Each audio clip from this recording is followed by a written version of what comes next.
My name is Dave Scott. I'm the staff veterinarian at Carolina Raptor Center here in Charlotte. We deal with injured birds of prey. We see over 1,000 animals a year. They come in to us for all sorts of reasons, including getting hit by car, gunshot, you name it, poisoning, and we try to rehab them, fix them up, and get them back on the road. The most common injury that we can identify is actually unidentified. About 50% are unknown. We assume that they're hit by car. If they're found on the side of the road, we do assume that. But the number one cause that is identifiable is hit by car.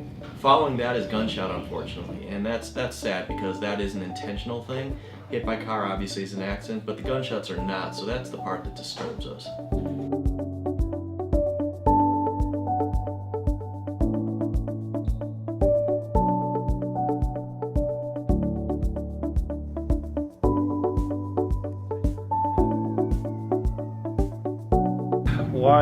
Why we're finding birds with lead exposure? Well, obviously there's more and more lead in the environment. Just lead, especially from, as we understand it, we know there's more people.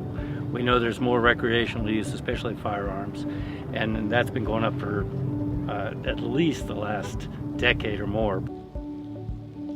They can be shot with a pellet that has lead in it, but that doesn't cause lead poisoning. It only causes lead poisoning if it's actually absorbed into the blood via the stomach. So that means they're eating it from a carcass that's left over by a hunter. So we will see a spike in lead poisoning cases in the fall in the hunting season, and typically the cause is a deer carcass that's left, and a vulture or an eagle will go down and scavenge off of it, and then they end up with us.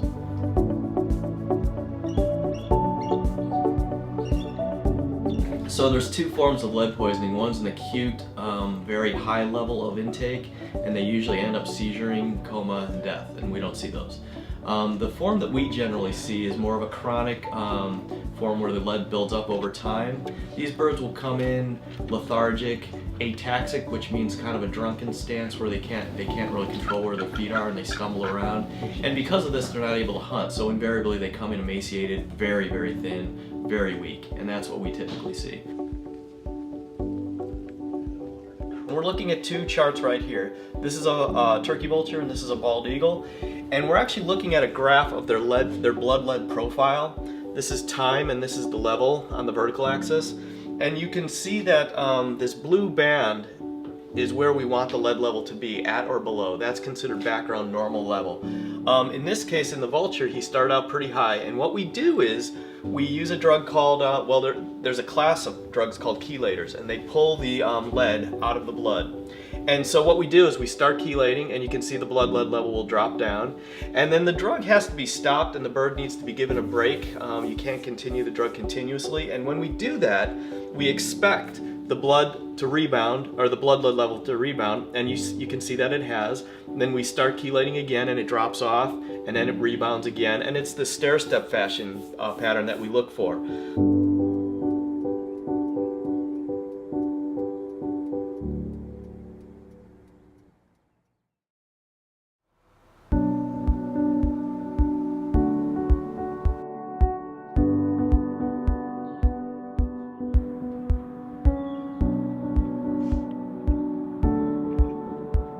My name is Mary Beth Bryman. Susie Wright and I founded Wild for Life, Center for Rehabilitation of Wildlife, in about 1998. Our main goal is to take in injured and orphaned native wildlife and then release them back to the wild. I think lead poisoning is becoming more prevalent. Vultures, the condors, the eagles are very much affected. It's, again, another human interaction. And like I said, 80% of the animals we get are caused by human interaction. I think to prevent lead poisoning, there has to be better restrictions. There have been restrictions put on hunting waterfowl with lead shot, but it's not enforced. We want to educate the people as far as conservation goes and the environment, what simple things can be done. We tell people, especially kids, not to throw an apple core out the window. because a little rodent runs up to that apple core, starts eating it, and then you have an owl or a hawk watching that mammal, and they swoop down to get the mouse or whatever, and they get hit by a car. We as humans take so much out of the environment and treat it poorly. And Wild for Life thinks that everybody deserves a chance. And again, our main goal is to get them back out.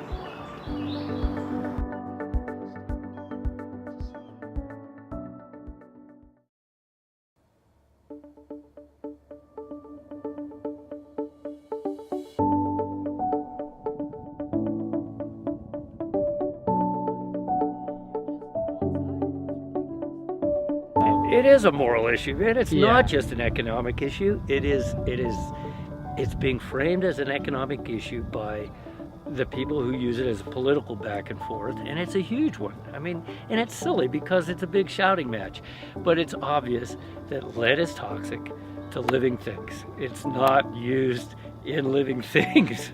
So it is toxic if it's taken in any form.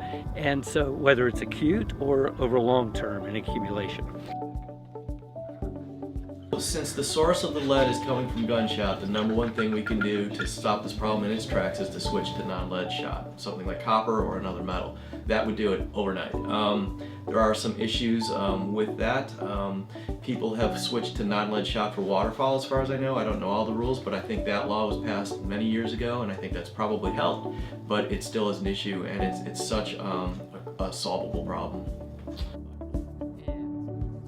If we continue to use it for our convenience, then we can lump it with any other convenient thing that has turned into a nightmare for us as humans, whether it's lead in gasoline, lead in lead paints. It could be, you know, eventually we'll be looking at it the way we look at plastic bags, the way animals consume plastic bags in the ocean. And I'm sure you are well aware of that sort of thing. To me, it's in the same category. How can we continue to do it? Just because it's convenient for us to carry stuff out of the store or to shoot because it costs a few bucks less.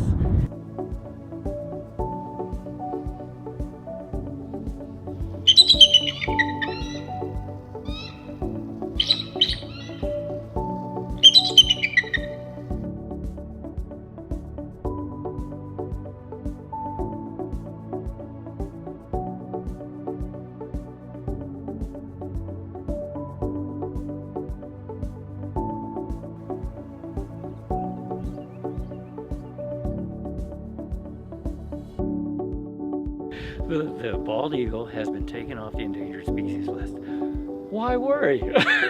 So that's not a good reason to stop improving our care for the environment. We should be thinking one of the reasons that we're finding more lead in eagles is because there's more eagles around to test. We're seeing more eagles actually succumbing to this environmental problem, and there are more people. We're not getting more scarce. There's no doubt. We are not an endangered species.